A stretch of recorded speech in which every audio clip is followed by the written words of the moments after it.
Wait, tao diha. So, ayan. Ito yung bahay ni Gia Joy. Ang ganda, di ba? Oo naman, maganda. Ako rin yung tubag. Tapos ito yung kwarto nila. Di ba, hindi mo malalaman kung saan ang kwarto niya, no?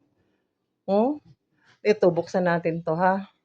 Chararan, charan. Oh, yan ang kwarto. Ito yung kwarto nila. Yan, may cabinet sila dyan. Bintana at may salamin pa dyan. Oh, ganda ng salamin.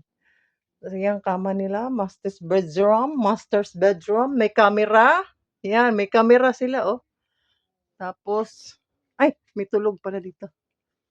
Tapos, meron silang, kama.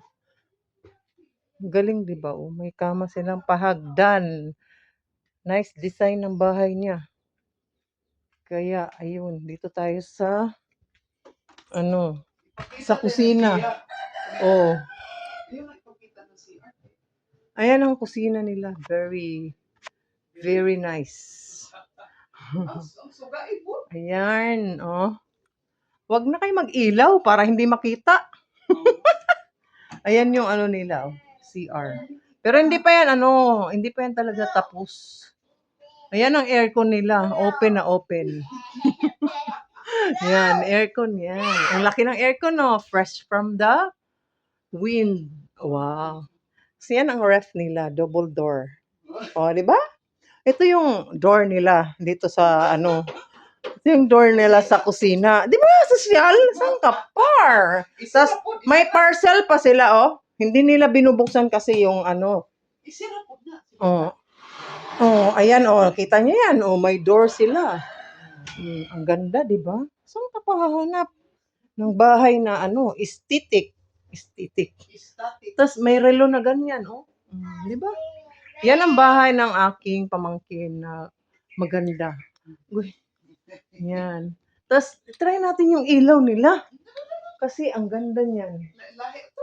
Katulad kay kay Ma'am Yam. Ayan. Ayan. Ang ganda, no? Oh! Ha? Ang galing, no? Ay. Puli-puli ba? Oh, yun. Diba? Yan ang uso ngayon, mga ilaw-ilaw na yan. Oh, kita natin, no? Ganda talaga ng ilaw na yan, oh. So, ayan na. Ang bahay ni Gia Joy. Ayan ang anak niya. Guwapo. Ayan ang anak niya. Guwapo si Uno. Hi, Uno. Shout out, Uno. Hi ka. Hi. Hi, Mami. Ay, di good siya. Hi, Mami kabi. Hi, Mami. Ina. Mami. Na. Dead maar siya. So, kami ay aalis na. Thank you for watching. Bye. Tayo ulit. Ito yung bahay ni kapatid. Yan. Ganyan lang. Isang compound sila dito. Ito yung bahay ni sister. Yarn. Asa yung tagbalay ini, be? Kay mang house tour sa ako, be? Ayan ang bahay nila. Pagpasok mo sa pinto. Ayan, mga sapatos agad. Ito yung kwarto nila. Dalawa yan, pinaghating kwarto. Huwag na tayong pumasok. Tapos ito yung kusina. Tapos may likuran dito. Ay, may likuran nga. Wala dito yung CR nila sa labas. Ayan na! Ayan na si Mother. Alis na kami. Bye-bye. Oh, ayan na. Ayan na po.